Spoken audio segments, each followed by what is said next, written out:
I guess my question is like, when you talk about it, like, what an amazing use case! Sounds brilliant. Why isn't everyone using? Why isn't everyone doing that? Chris, you got Starlink recently, didn't you? How's that going for you? It's made things like this much easier. It's a game changer. It is, Because you're like in the middle of why did you get it?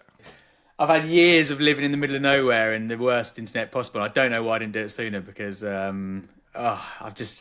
used to be on like Zoom calls and literally the video would be gone for people just because it's so slow to buffer. I remember the last Halloween that we were out with your kids trick or treating, and we saw the Starlink like flying over us, and when I first, cause I didn't know what it was, so when I first saw it, I was like I literally thought it was like Santa or something. I was like, it's like mad. But it's because it's like a chain, isn't it, of like lights. I see. Interesting. That was the first time I saw them, but I've seen them a lot more now. You see them all the time, particularly where again living in the countryside, you just see the stars all the time. It's pretty cool. There was a period of time, a couple of years back, when I was travelling and around Europe, Morocco, and over towards Turkey, and we had to keep. This is me and my wife at the time, and I was working remote in like a camper van. We had to keep swapping SIMs for every country we moved into, and we didn't know about Starlink back then. So I was like trying to do dial-up in the middle of using a SIM in the middle of the desert, the worst connection ever. Trying to have client calls back in the day. So if I knew about Starlink, that would have been that would have been a godsend. They now do it for camper vans and stuff. I think actually, if you're digital nomad working from anywhere, that'd be a pretty cool. It's pretty good internet connection for a caravan or whatever. Pop it on your roof. So can you use it like anywhere in the world? Like if you were literally in the middle of the ocean on a boat, you can use it. Yeah, I think the only downside is you've got to position the satellite. So obviously, if you're in a caravan or whatever, I presume you've got to stay stationary and get it set up, and then you can't move it while you're going 30 miles per hour down the motorway or whatever. Well, look, from Starlink to B2B data, we've got Ben Robinson on the podcast today. Ben, great having you here. Are you happy to give a quick intro?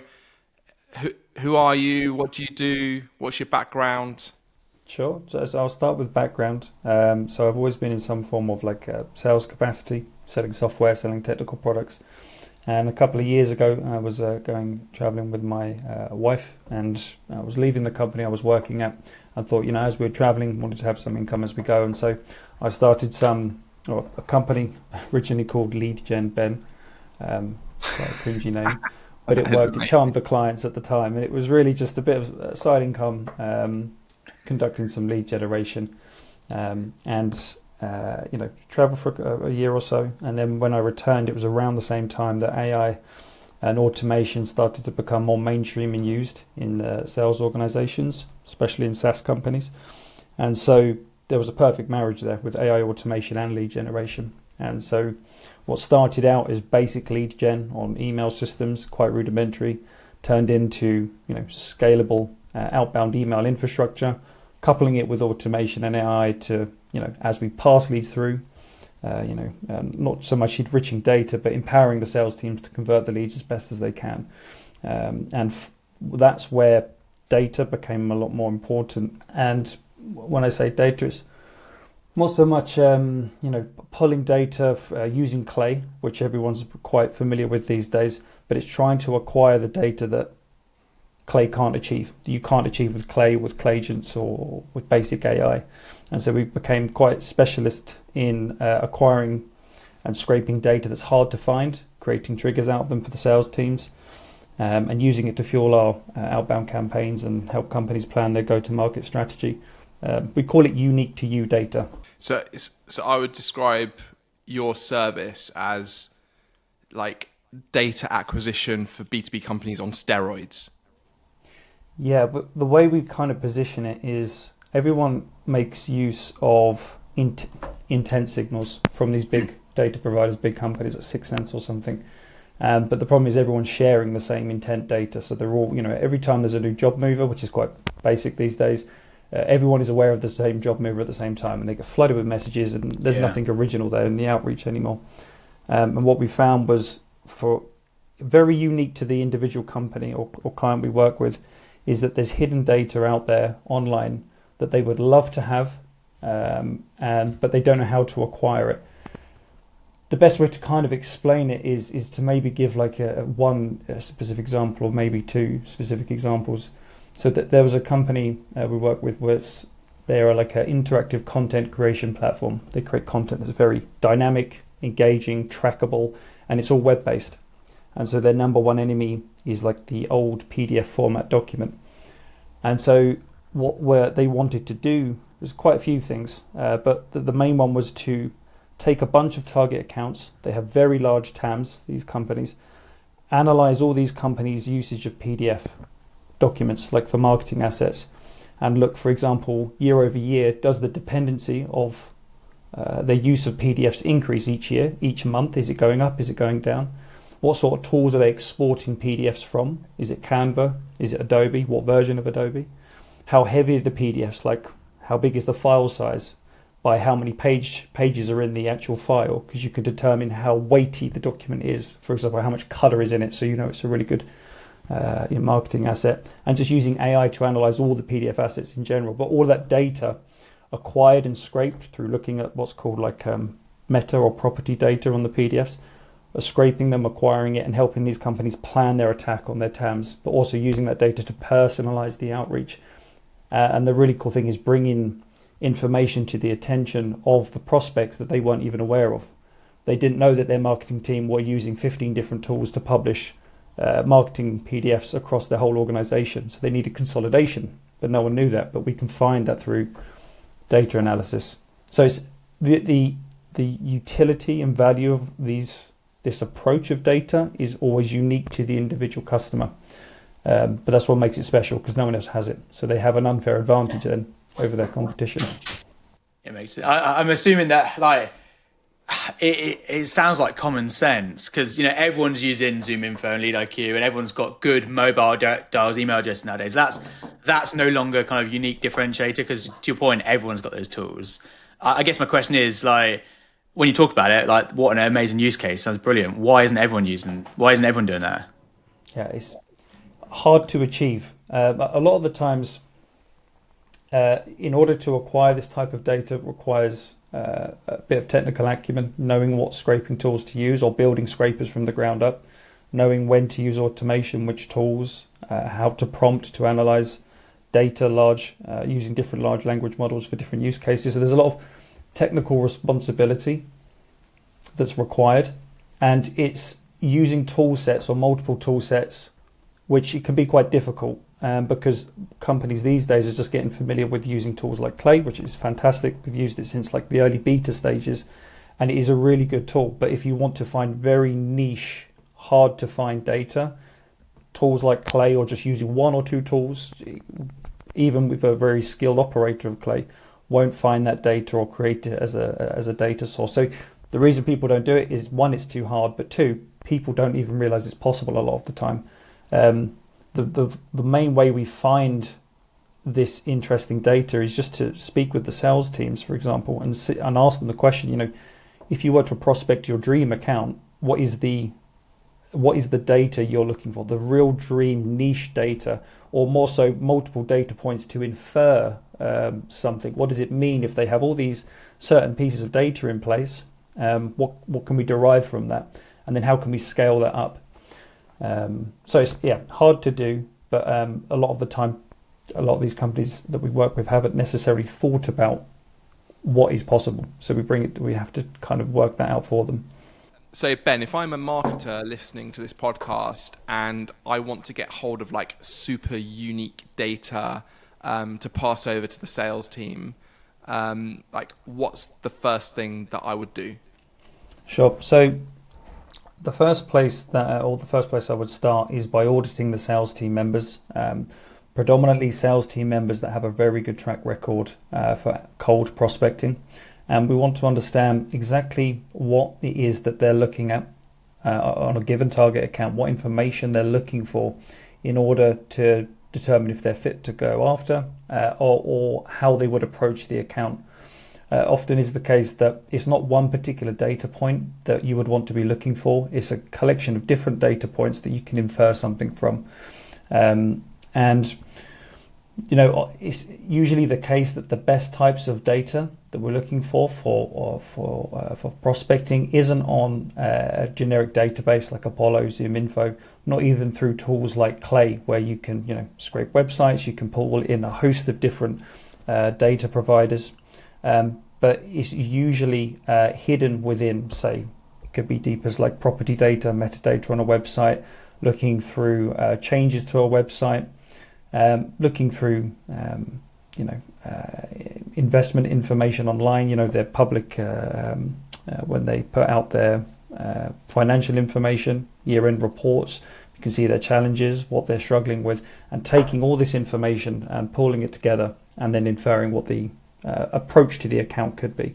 So that's using a myriad of different tools and not one tool in particular. So it's, I suppose, the new mode of prospecting and data acquisition is sourcing the data yourself, using a range of different tools and not just relying on one. And there's obviously so many tools out there now. There's new tools all the time. There's new AIs on the rise and everything else. Do you think with the right skill set and the right tool base, you can find any data possible? For the most part, if the data, so long as it is not internal and hidden in a company's Slack or CRM or email, then the data is available. It's just knowing what tools to use for different types of data acquisition. So most of these tools that are available today, even the latest ones like Clay, they will eventually find their limitations. There's only so much tools like Clay can do, and that's when it's having the know-how of using the right tools in combination. For example, we might use tools like NAN for advanced automation as like a foundational workflow and automation tool, and we're connecting into multiple other scrapers from different locations and even building our scrapers ourselves from the ground up to acquire specific data. So if it has a web presence, it can be found and it can be pulled out. So what we're talking about here, Ben, just to make it super clear, is we're not talking about like firmographic data that you can get off ZoomInfo, like company headcount, revenue, that sort of thing. What we're talking about is like, for example, I know that if a company historically had a BDR team and then that BDR team shrunk, and now that BDR team doesn't exist, I'm not going to get that information from ZoomInfo. But that information has been planted somewhere on the internet because there's history around that company's digital footprint, I suppose, and that's the sort of data we're talking about. Is that right? Correct. It's taking data points like that, which I would class as like mid-tier to achieve, like in terms of difficulty, and then especially with mixing it with other data points and signals. Like I'll give you a cool example of information or signals, we would call them, that were taken from multiple data points. So we were consulting a company that provides benefits. It's a benefits platform. So if you're looking to hire people, bring people in, you use the platform and it has a set of different benefits that you can provide the employees. And what we were looking at were campaigns for them, where we would look at open vacancies across the web within their target accounts. We would look at these target accounts, see the benefits they're offering to their employees, and then look at the competitors of those target accounts, look at their benefits, so that we could reach out to our primary target accounts and say, hey, Adidas, look what Nike's offering in their benefits package for the sales team members. You're hiring for sales team members. You're probably losing talent to them because they're offering more benefits. And the cool thing about all of this is it's achievable at scale. So it's not like we do it for one account and then move to the next. This happens to hundreds to thousands of accounts at the same time. Pulling this data out, inferring what it all means, and then generating, say, the outbound messaging as part of the entire process. Yeah, which inevitably, I'm assuming, is going to give you a much better competitive advantage. Everyone's going to market now with the same message, the same data, based on, to your point, intent and insight. If I was that company going to, with that bespoke, personalized message, you're assuming it's going to cut through 10x what a standard message would cut through. Massively, yeah. So it helps with the messaging that either is done by automated or done by manual prospecting, but especially it helps with the planning. So if you have a set of 1,000 target accounts and you're able to acquire this data, prioritizing your attack to those accounts and knowing what to say is so much more important. So you've worked with the sales team to understand what data would be amazing for them to capture. You've then used your various scraping tools to actually pull that data together. What happens next? So once that, say, the workflows have been built, we're acquiring data. It's deciding what the use cases are for the data. So the very early stage use cases is, scraping this data at scale to provide to sales teams for go-to-market planning, so that the teams can prioritize their attack on a set of accounts, distribute them between different sales members, and have clear routes or clear messaging for each account to reach out to. So that's like the early stage use case of all this data once it's acquired. And that's kind of like almost like a bulk supply, if you like. That's done one time and there's a handover. The second use case is signals.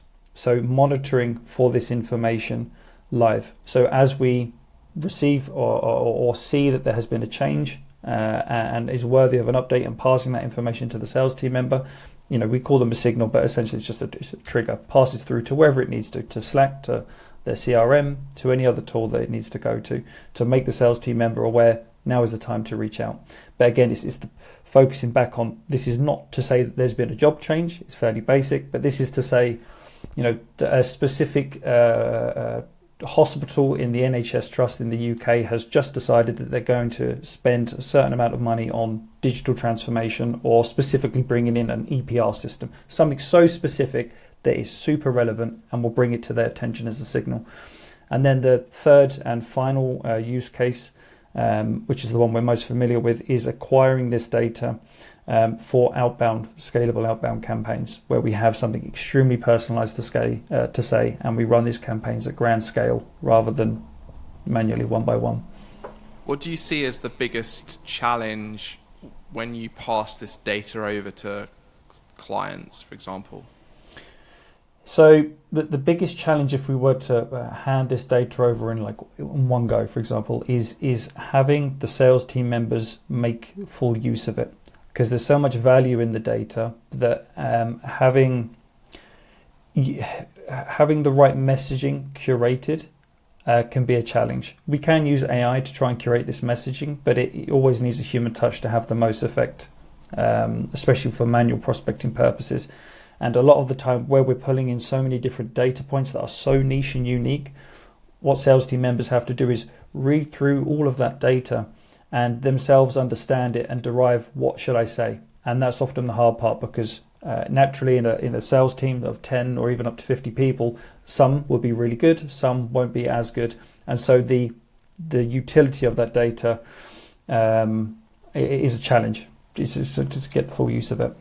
What type of results are you seeing when sales teams use this type of data?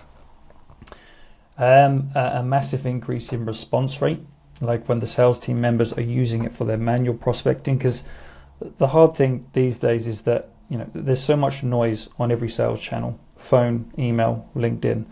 And everyone has so much to say but says nothing, because the reasons they're reaching out is the same as everyone else. They just want to sell something. And most of the time, what people are saying when they reach out doesn't provide any value to the prospect. What we encourage with the data that we provide is, because it's so unique, you can find these problems that often clients are not even aware of themselves. So when you reach out, you have something meaningful to say. You have something of actual tangible value to say, and that immediately differentiates you from the 1,000 other people that are trying to reach them in the same week. If you had to predict one thing that will completely change how B2B teams approach data in the next 2 years, what do you think it will be? So I think the big change in terms of B2B teams utilizing data for outbound prospecting will be the change of the organizational change to a sales team, which is what used to require, say, a large team of SDRs, where a high amount of their time, say 20-30%, may have been spent in prospecting mode, researching. All of that time now need not be spent. What can be used instead is one skilled go-to-market engineer with the right tool set can conduct the same amount of research and data acquisition as an entire team of SDRs spending 30 to 40% of their time prospecting or researching in preparation for prospecting. That's going to be the big change. It's already happening right now, but there's still hundreds of thousands of companies that are completely unaware of this change that is taking place. So I think it's the biggest change, and it's going to take over the next couple of years to unfold. So rather than the SDR and AE model, you're now going to have a go-to-market engineer in that mix as well to make sure that data is a crucial part of that. I think so. I think it will be the go-to-market engineer, and then paired with, say, account executives who are actually having the real conversations, trying to sell things, trying to close the deals. In the far, far future, or maybe not too distant future, I think it will be the case where so much of the discovery and initial sales stages are completely automated and are unseen.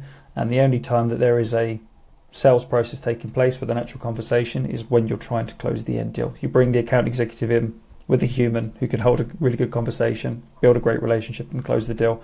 All the stuff before that, I think over time, it is going to change quite drastically in the next few years. Fascinating. Ben, thank you so much for joining us. If anyone wants to get in contact with you and noodle on data or even uncover unique data points for their sales team, where can they find you? Best place is to search online, playbooksystems.io, or have a search on LinkedIn, Ben Robinson, Playbook Systems. You can find me there. Thank you.